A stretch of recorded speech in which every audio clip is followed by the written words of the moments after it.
खरं सांगू का, मी आता नायरे माळामध्ये आहे आणि खरोखरच मला इथे दोघींनाही आम्हाला इतकं प्रेम आणि आदर मिळालेला आहे आणि प्रत्येक घरात आम्ही जातोय तर प्रत्येक घरातून आम्हाला हेच विश्वास दिलं जाते की आम्ही तुमच्या पाठीशी आहोत, तुम्ही काही चिंता करू नका.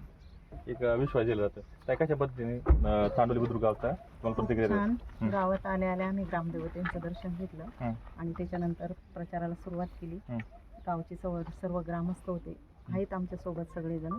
तर आम्ही म्हणजे गावचा विकास तर भरपूर प्रमाणात झालेलाच आहे, पण जरी कुठे राहिलं असेल काही विकासाची कामं ती नक्की पूर्ण करायचा प्रयत्न करू ह्या पुढच्या 5 वर्षामध्ये. आणि जनतेचा प्रतिसाद खूप छान आहे आम्हाला. प्रत्येक जण सांगते आम्ही तुमच्या पाठीशी आहोत. नक्कीच आव्हान काय करा? मी सर्वांना हेच आवाहन करेन, विनंती करेन की येत्या 5 तारखेला मला आणि सीमाताईंना घड्याळाच्या चिन्हासमोरचंच बटन दाबून आम्हाला भरघोस मत देऊन विजयी करा. म्हणजे राहिलेली जी कामं आहेत ती नक्कीच आम्ही पूर्ण करण्याचा प्रयत्न करू. चांडवली बुद्रुक गावामध्ये अतिशय सुंदर असा प्रचाराच्या निमित्तानं प्रतिसाद आहे. आपल्या जिल्हा परिषदच्या उमेदवार तुलसीताई भोर आणि पंचायत समितीच्या उमेदवार सीमाताई खिल्लारी या चांडवली बुद्रुक गावामध्ये प्रचाराच्या निमित्ताने आलेले आहेत. आमचे सर्व ग्रामस्थ महिला त्यांच्याबरोबर प्रचार करतात. आम्ही घर टू घर जाऊन प्रत्येक मतदाराला भेटण्याचा या ठिकाणी प्रयत्न करतोय. आणि 2017 साली ज्यावेळेस जिल्हा परिषदेची निवडणूक झाली, तुलसीताई भोर या प्रचंड अशा मताधिक्याने निवडून आल्या होत्या. आमच्या गावातला जरी समोरचा उमेदवार असला तरी वळसे पाटील साहेबांची कामं चांडवली बुद्रुक गावामध्ये चांगली आहेत आणि प्रत्येक वाड्या वस्तीवरचे रोड हे कॉन्क्रिटीकरण डांबरीकरण झालेले आहे. अंगणवाड्या असतील, ग्रामपंचायत कार्यालय असेल किंवा इतर ज्या सोयीसुविधा आहेत किंवा स्मशानभूमी असेल, सगळीच कामं झालेली आहेत. परंतु राहिलेली काही कामंही सतत चालूच असतात आणि ती राहिलेली कामं आम्ही तुलसीताई आणि सीमाताईच्या माध्यमातून पूर्ण करण्याचा या ठिकाणी प्रयत्न करीत आहे. 2017 साली ज्यावेळेस निवडणूक झाली, तुलसीताई ज्यावेळेस निवडून आल्या, पहिल्या 2 वर्षाचाच कालावधी त्यांना कामाचा मिळाला. त्यानंतर कोरोना आला. आपल्याला सगळ्यांना माहिती आहे, कोरोना 2-2.5 वर्ष चालला.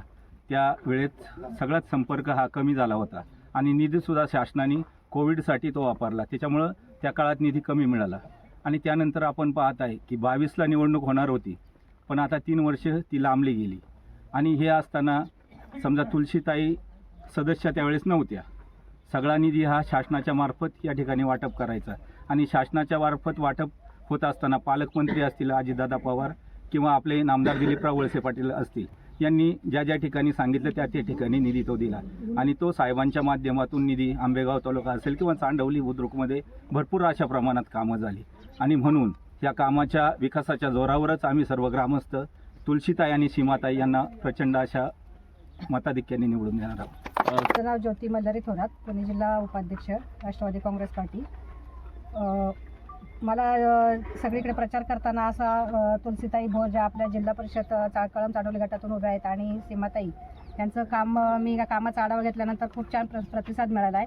आणि आमचे संदीप दादा ज्याप्रमाणे म्हटले त्याप्रमाणे जरी काही कामांची उणीव राहिली असेल तरी ताई आता जिल्हा परिषद गटात त्या भरून काढतील आणि पूर्ण आमचा महिलांचा पूर्ण सपोर्ट राहील. आणि त्याचबरोबर अजितदादांच्या आणि रुपालताई चाकणकर आणि त्याचप्रमाणे आपले सर्वांचे आदरणीय वळसे साहेब यांच्याकडून माध्यमातून जो निधी आला तो पूर्ण आपण कामाच्या स्वरूपात वाटलेला आहे किंवा कामंही पूर्ण टप्प्यात पोचलेली आहेत. साहेबांनी पण चांडवली आणि या गणामध्ये खूप कामं केलेली आहेत. त्या कामाचा एक आदर्श ठेवून मला वाटतं की सर्व चांडवली पंचायत गण आणि कळम चांडवली जिल्हा परिषद गट सर्व उमेदवारांना या दोन्ही उमेदवारांना प्रचंड मताधिक्याने विजयी करावं ही माझी महिला आघाडीच्या वतीने सर्वांना विनंती राहील.